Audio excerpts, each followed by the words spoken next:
Hello, everyone, and welcome back. We're very sorry for the technical difficulties right there. Unfortunately, there's nothing we could help. But getting back into these picks and bans right now, let's run over the bans real quick first. We see Hecarim, Shen, Jace, Twisted Fate, Kha'Zix, and Draven, all fairly standard bans. Oh yeah, it was. Oh, hold on. I'm not quite didn't get in here yet. So unfortunately, you guys watching the stream cannot see the actual picks or bans right now. So those were the bans and the picks. Just to run over them real quick, are Zac, or the blue team has picked Zac, Varus, Wukong, Thresh, and Orianna. So we have Thresh, Varus bot, Wukong in the top, Orianna mid, and a jungle Zac.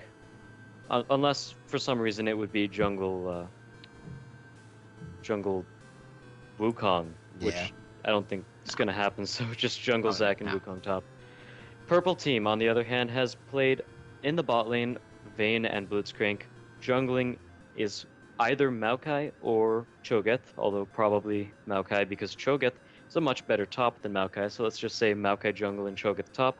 And meanwhile, Lux is in the mid lane. So that is the complete rundown of the picks and bans. And right now we're getting into the 3-minute delay, so we should be able to get spectate off of one of us and get in the game that way. So you guys can take a look at some of the picks, bans, as well as the summoner spells. And I'm not sure if we actually can. I think we might not be able to. So just going through the summoner spells then, everything is fairly standard. Everyone has flash. The two junglers have flash smite. The two AD carries have flash barrier. The two top lanes have flash ignite. And the two mid lanes have flash and ignite. So there's really not too much differentiating in between a lot of these summoner spells. Yeah, I mean, Flash is just so good. It's hard not to take it. I mean, unless you specifically have a reason to take something else. Like we saw that double exhaust try to shut down the vein, but we saw some instances where his Flash would have been better. Yeah, and we also see, very rarely, like on some champs like Vlad or even Olaf, you would see Ghost because it synergizes better with their kit. Because Mm-hmm. if you Ghost and pull with Vlad, you can cover a lot more distance while being untargetable than you can if you flash. And with Olaf, once again, his ultimate, you can run straight through CC, so you can be you can put on Ghost, and even though you'll take a little bit of damage, you won't be able to dodge skill shots or anything. You won't be CC'd anyway, so dodging skill shots won't matter as much as, just running right into the back line with Ghost. So those are just a couple of exceptions where you're not going to take Flash, but for the most part, Flash is a great summoner spell. It really is almost go to. I mean, really, that last game or the game we saw where the Alistair took exhaust, I was extremely surprised because Alistair is one of those flash dependent champions. Yeah, looking through the teams once again, it looks like the purple team, they have, more of a standard comp, I would have to say. Standard in terms of Season 2, where we have Mm-hmm. Cho'Gath top, really tanky jungle in Maokai. We also have a very powerful burst champion mid, as well as a very powerful AD carry in the bot lane. And we also have Blitzcrank, who's going to be making a lot of plays for the purple team. It will be we'll see Blitzcrank or Maokai doing the initiation, unless Cho'Gath or Lux can catch someone out with a Rupture or Light Binding. So Mm-hmm. other than that, I think Blitzcrank or Maokai will be initiating. Blitzcrank with his hook or Maokai with his Twisted Advance. Yeah, I mean, I'm surprised about how much Maokai we're seeing lately. He does have a good kit, but he's not hasn't been as strong since as he was in previous seasons, so it's fairly surprising. Yeah, Season 2 Maokai was really something to observe. A lot of people were playing that quite a bit. The Odd One was particularly interested in Maokai, and we Mm-hmm. see that, his pro player pick was even Maokai, even though he's not really the champion in the meta right now. He can still be Yeah. used fairly well. We'll have to see if the purple team can do just that right now with this game. So we have flying fighting squirrels, or is it the fighting flying? I think it's the fighting flying squirrels versus Force 5. So two teams that we've seen quite a bit before in the TowerDiveTV Weekly. I think the fighting flying squirrels have won, I think one or two. They definitely won one TowerDiveTV Weekly so far. I do remember that. But past that, they've made a lot of semifinals, so they are a force to be reckoned with. Very true. Now, overall, who would you give this game to? I mean, there's a lot of strong picks going on both sides. But really, do you think any one team has really outpicked the other? I'm not really sure if either team has really outpicked the other. Obviously, the blue team, they have Thresh, and that's going to work to their advantage quite a bit. They also have a good wombo combo with Thresh landing a hook, dashing towards that hook, and Orianna to follow that up, which would be really a good thing a good thing for the blue team to have in their kit. So we'll have to see them use that to their advantage. That would be a very good play by them. And meanwhile, on the red team, like we said before, they have a very nice comp where they have a lot of peel for Vayne and Lux to do all of the damage that they're known to do. So the both teams are really got a pretty good comp going on, and I think, the blue team might actually be a little bit farther ahead in this comp, just because I like the synergy a little bit better with them. Like I said, the Thresh, Orianna, or even Orianna could shield Zac while he slingshots in, use her ultimate then for that sort of wombo combo, and then follow it up with Wukong and Varus. That's very strong amount of abilities right there. So I think if the blue team can end up catching out Lux, catching out Vayne, and doing a lot of damage to those two, then they would probably be able to win these team fights. But if not, then the red team will probably end up coming ahead, just winning the more long drawn out team fights. And we do see Red coming in here being fairly aggressive, just waiting for Lexington to get in that bush and probably move out for that blue buff. But did see Thresh place down the ward. I'm not exactly sure if they saw that ward go down, though. They might not have. We do see pings there, so they might have seen it. It might just be at the very edge of their range, though.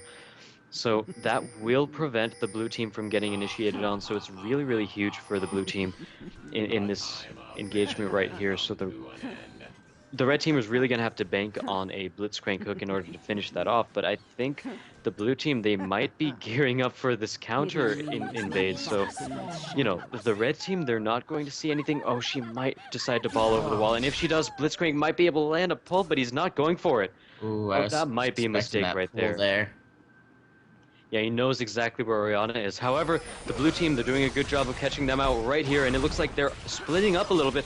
Level 1 engagement, Fiery Beast being taken down by Ignite, and the first blood coming from a flash auto attack from Wukong, and now they're going on to Flameon, and there goes the dash from Wukong. One more auto attack on Chaffer T, but the exhaust is going to be able to save her at that point, and there goes the snare, able to deter any other initiation that could happen from the blue team. But very nice pickup with the flash from Wukong to pick up that first blood.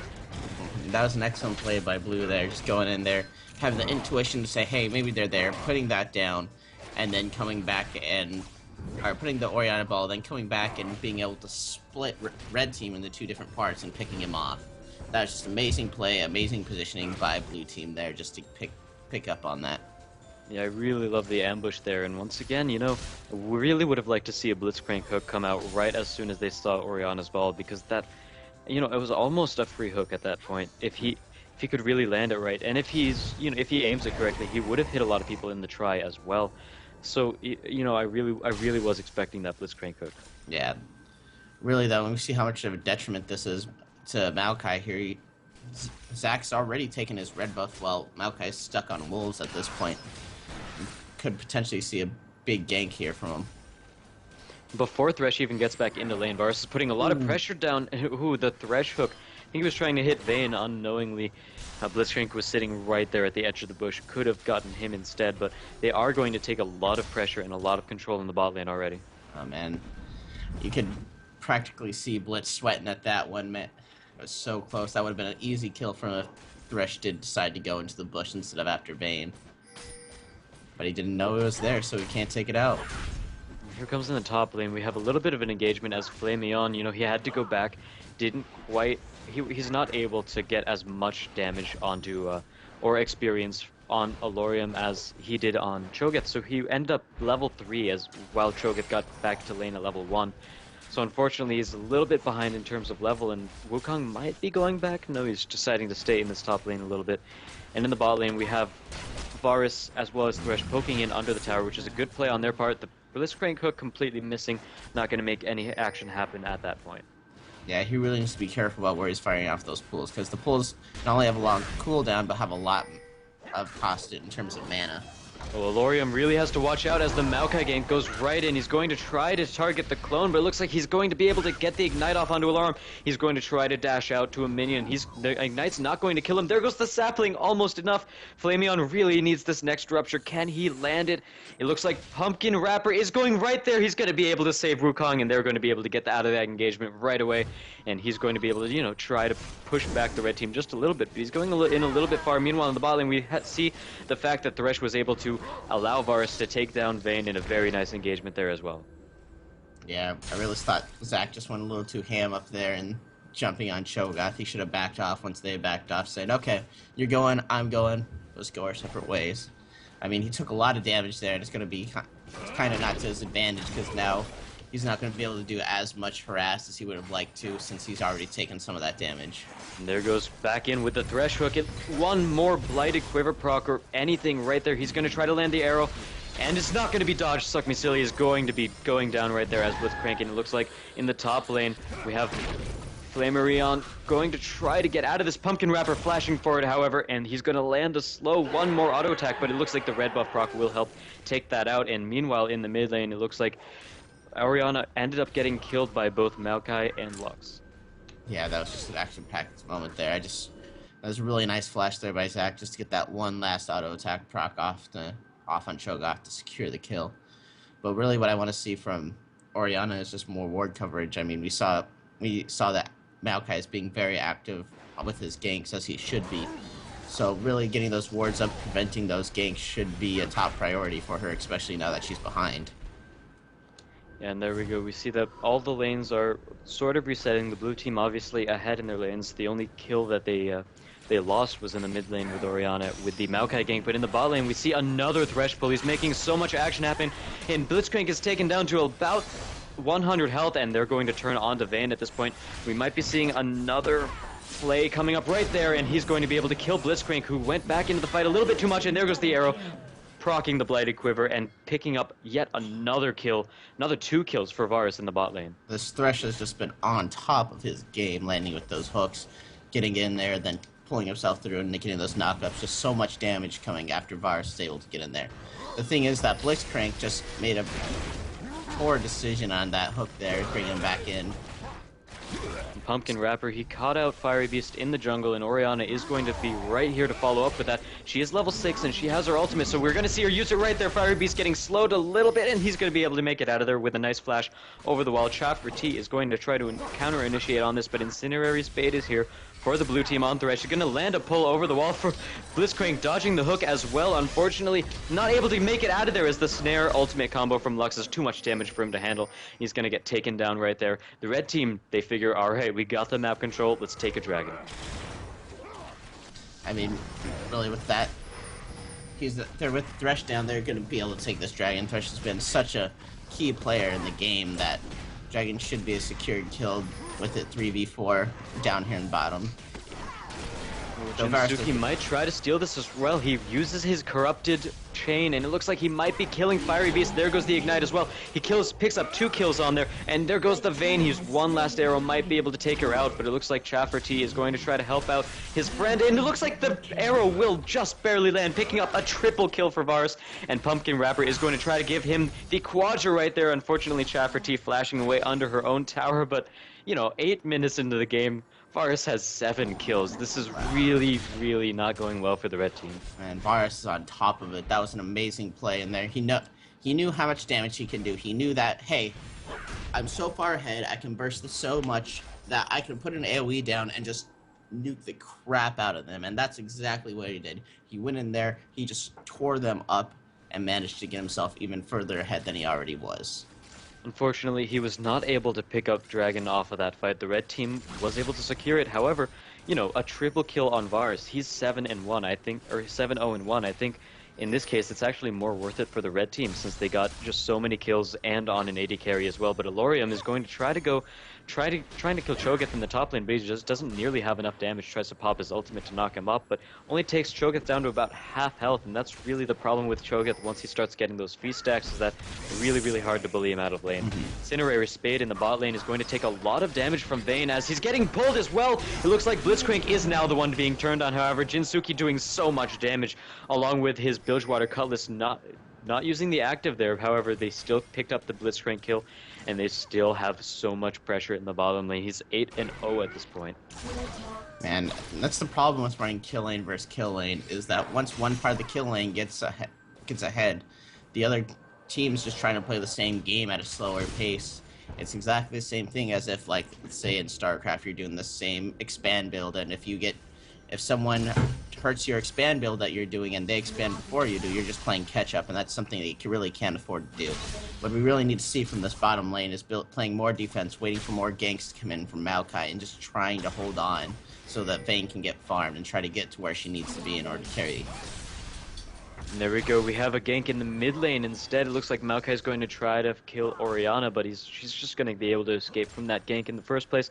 Zac is here as well to try to counter gank if anything were to happen, but the red team knows he's there with that ward near the wraiths, so they're not going to fall for this trick, and Maokai is staying around as well. Both junglers are here in the mid lane. It looks like they're going to trade places. Great flash ultimate from Orianna is able to take down Lux, and they're really far ahead in this engagement as well. Fiery Beast is actually doing a lot of damage to Pumping Rapper, who's picking up all of his own little blobs, getting his health back, and that's a very, very nice engagement for the blue team. Yeah, it was very nice that they were able to secure that kill, and excellent play by Zac there. Oh, and there we go. Fiery Beast is going back into the fight. The red buff is slowing Orianna, and there's going to be the kill picked up right there. Just see another kill for Varus down there at bottom lane, bursting that Vayne down from like a quarter of her health. I mean, that was absolutely insane.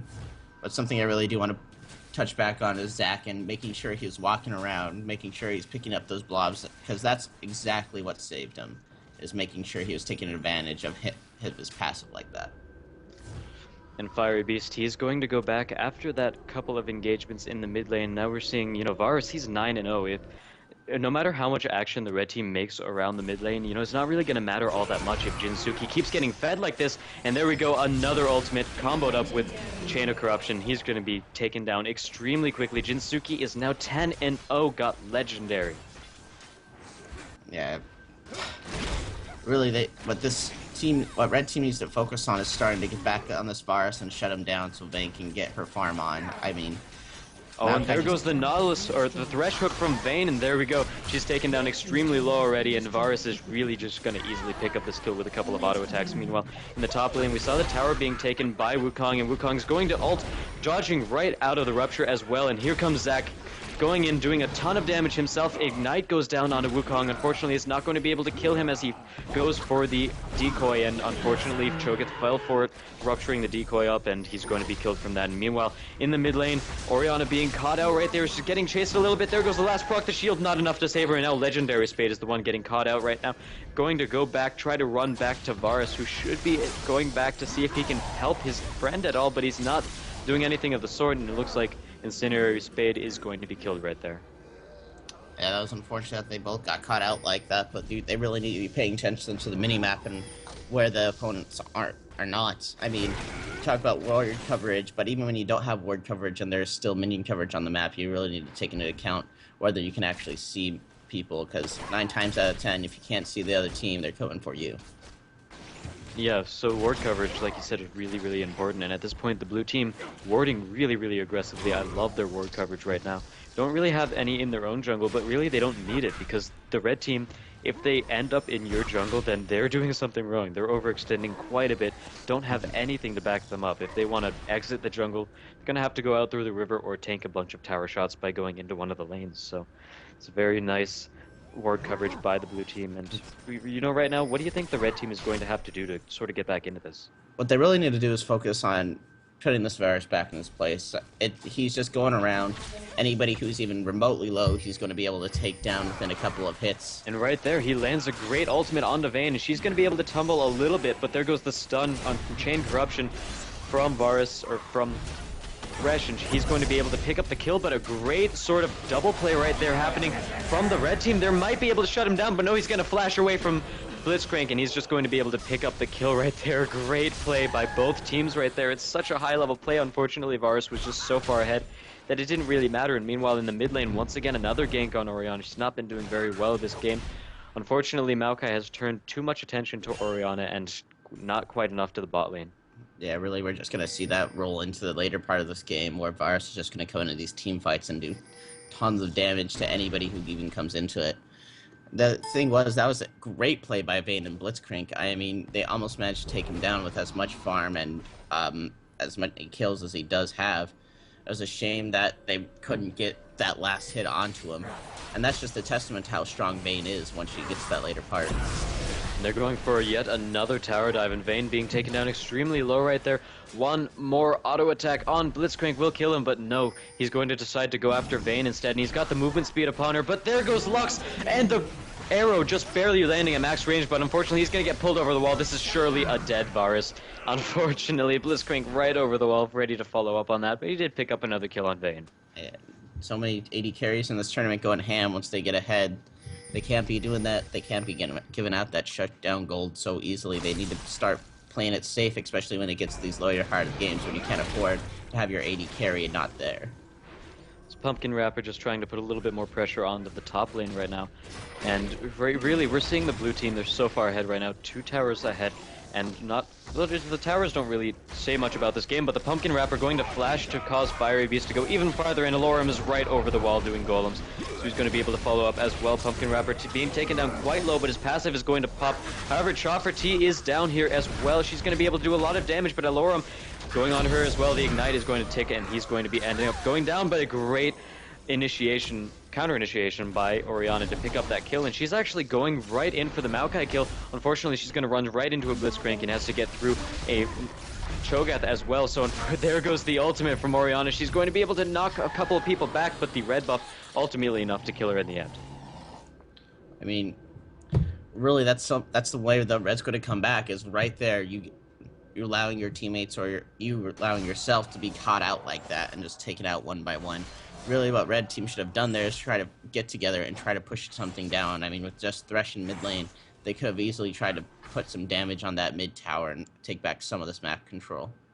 Yeah, I really think Orianna in that engagement really should have been content with taking that one kill. You know, she's 2-5, really in no position to go all Varus in this game and try to basically 1v3 people, so she's not far enough ahead, and not only that, but she was trying to kill Maokai, who's very tanky, and he was going through, you know, Cho'Gath and Blitzcrank to do it, who have a lot of CC, but it looks like Blitzcrank is getting caught out right here. Takes the ward out before he dies, you know, figures, I'm dead anyway, might as well do as much damage as I can and take out a ward. But there we go, Incinerary Spade does land a hook, and there goes the play to follow up the box as well. Fiery Beast is taken down extremely low. His ultimate is only really saving himself, and unfortunately the fight has moved to a different location. There we go, shutdown bonus for Maokai, double kill on top of that as well, and Thresh is just going to try to deter the rest of the team from following up and trying to steal this dragon. He's going to land a hook, unfortunately. Oh, he's going back in for it. Forced to flash out of it as well. I'm not sure if going in for the hook was the best idea there, but he is keeping the red team there for a little bit longer so that the rest of the team can follow up. Alorum is right there. Unfortunately, the snare is going to stop him from moving. Yeah, really, blue team doesn't really need to dive these two. They just need to get in here and take out this mid tower and start pushing these objectives. They're 13 kills ahead and 7k gold ahead. It's really... They have this game. They just need to push down these objectives and not be going in being a hero like Thresh is trying to do there. And there, Thresh is getting pulled by Blitzcrank, tries to shield himself, but it will ultimately not be enough as the tower just takes him down right there. Great pull, and that's one of the big playmakers for the blue team is down, so unfortunately the red team, no, they can't afford to initiate once again. They're going to be killed right there. Kha'Zit gets killed by really quickly by Alorum on Wukong, and she's going to be forced to flash out of there as well as ult. Unfortunately, Pumpkin Rapper is here as well, but they're going to CC him on top of that. Wow, the blue team just not fighting the best engagement right there. A couple of them ran, a couple of them stayed, and a couple of them dove. That was excellent engagement by red team, though. I mean, realizing, hey, they're down one. Let's get in here. Let's do this. This is our chance. They got the CC off on Varus. They got what they needed. They got him down, and they're just managed to tear apart the rest of the team as Vayne was able just to go ham on everybody. Yeah, unfortunately, I saw in that fight, Wukong was basically jumping into the back line, ulting Vayne. He got most of her health down, and even if he did end up killing Vayne, really wouldn't have mattered all that much because the fight would still have gone into the red team's favor at that point. I just think that either he needed not to do that, or he needed more people from his own team to follow up on that. Was really the problem in that fight. Yeah, I really don't think that taking that Baron was a good idea, and luckily they did back off because if they did, they're all pretty low and people were starting to respawn, and by the time they got it back there, they would have either had to completely run away and probably lost a couple members. And unfortunately, Firebeast not landing that hook right there. So we're going to see both teams. It looks like actually Blue is going for Baron. Fortunately, the red team has a ward there, so they know about this. They might be able to stop it. They're not that far behind so that they can't try to, force something to happen onto this Baron. Unfortunately, they're a little far away. Baron's at half health. It's about quarter health right there. The smite is still up for the blue team, and they're going to kill Vayne right there before the Baron even dies. And it looks like, no, not able to luck steal it, and there goes the smite. Blue team now has the Baron. They're going on to Fire Beast. He's being taken down extremely quickly. Now Blitzcrank is the one in trouble right now, as Incendiary Spade is going to be taken down right there, but at what cost? Alorum is in the fight as well. He's disrupting as much as he can. Pumpkin Reaper is going to try to kill Chat for T as well. And there goes Varus. He's just going to be able to clean up the fight with a couple abilities and auto attacks to follow that up. And there we go. The Orion is able to pick up Cho'Gath. Unfortunately, not fast enough to pick up Zac as well.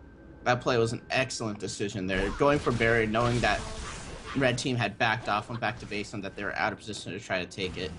And then Thresh landing that excellent hooking, jumping over there with Wukong, just annihilated Vayne and easily made them not only get the Baron, but win the team fight as well. I mean, that was just some great play by Blue there. And really, when Red backed off from that, they shouldn't even try to contest it since they were so far away. Or at least Vayne should have gone in so close to them. Yeah, Vayne... Unfortunately, when you have someone like Thresh or Blitzcrank or anyone who can hook you through a wall, really not a good idea to stand that close to the Baron pin. She just got caught out way too easily right there. I mean, really, Red has made some good plays here and there, but it's those decisions like that that are going to keep costing in this game. It's the decisions like, hey, let's stand next to this wall when we know that they're there, but they can easily engage on me. Vayne really needs to be staying in back, waiting for those cooldowns to be blown, then jumping in there, taking out the key people. It looks like the blue team, they might be looking to end it fairly soon. They're just sort of taking the enemy's jungle. I'm not sure if that's the best idea in this case. They just want to be pushing right now. And they want to make sure they don't get pulled in by Blitzcrank. But there we go. Here comes the push. They're pushing down the mid lane. Zac is obviously at the front, doing as much damage as he possibly can. And now the red team is split up a little bit. They're probably just going to be able to take this tower and maybe even any engagement under the tower as he goes in for it. Cho'Gath getting ulted twice, 3 times, and there we go.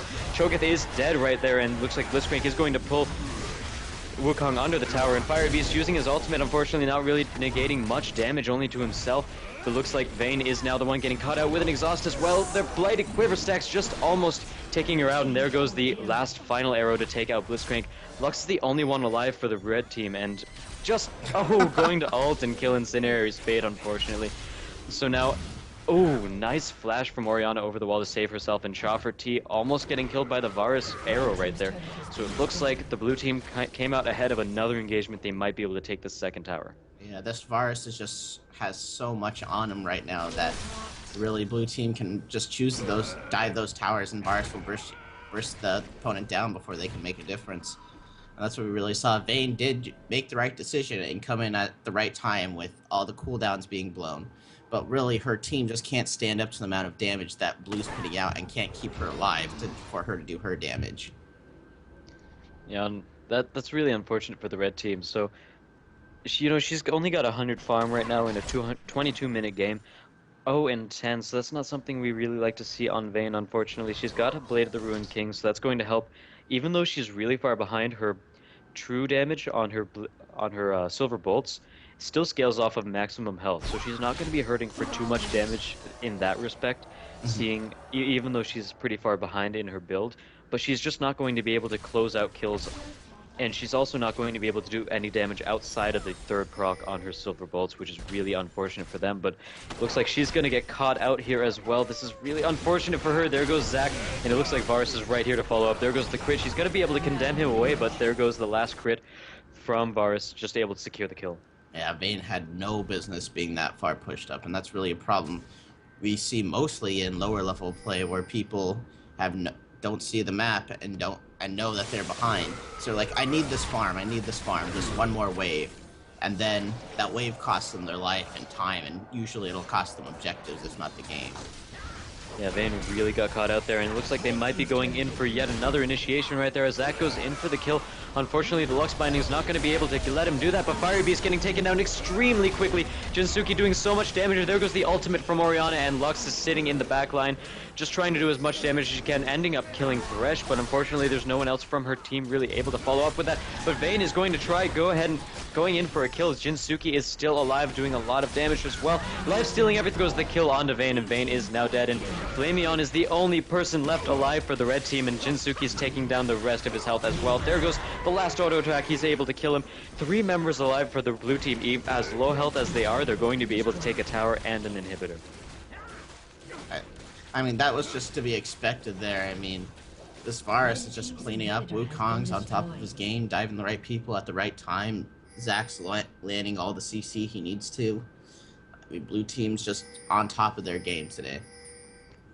They really are. Jinsuki is doing so well in this game right now. He's got a Blade of the Rune King, Infinity Edge, and Static Shiv. So that's exactly what you can do with 21 kills, 11 assists, and 186 farm. Really far ahead in this game. And let's see how much gold he's sitting on right at this moment. 2,500 gold. That's, I believe, enough to buy a Last Whisperer if he wants to go for that. But there are really a lot of options he could go for at this point. He could even go for another Bloodthirster, and that would really work. But there we go, Last Whisperer, just as I thought. That's really the biggest item that I think he should have bought right there, and it's just going to give him even more damage. And, you know, even though Cho'Gath has a Frozen Heart, it's also got a Chain Vest, Doran's Shield on top of that with Ninja Tabi. And we also have an Aegis, 2 Aegis. I'm not sure the plural for that, but there are 2 of them for the red team as well. And even through all of that armor, it's, you know, Varus is still going to be able to punch through a lot of that with the Last Whisperer, so it's a great pickup for him. See, and the red just missed an excellent opportunity. Orianna was up there by herself. Wukong or Thresh is in the jungle by himself. They could have easily swung up from getting that red and took in 1 or 2 members out right there, and easily had a foothold into this game again. But they didn't take that opportunity. Now they're going to pay for it with their mid tower. Zalorum uses his shield, uses his ghost, but unfortunately it's not going to work as Jack jives right into the back line. So much burst damage. There goes the Orianna ultimate as well, and just the entire team fight is snowballing in favor of the blue team. They have kept all 5 of their members alive. Orianna's got a triple kill on top of everything else. They've taken a tower and an inhibitor. I think this is going to be GG. The blue team has no problem pushing down these last 2 towers, as well as the super minions from the mid and the bot lane. There goes the surrender. The red team knows that there's no way to get back into this game. That is GG. Great plays by fighting flying squirrels. Yeah, and really right there, in bottom lane, we saw the gamble you take when you go 1 kill lane versus another kill lane. If the other kill lane wins that first engagement, you're going to have such a hard time coming back into this that it's really sometimes not even worth it to go kill lane versus kill lane and hope that your jungler can hear and help you out. All right, and as we get into the next game, please enjoy the music.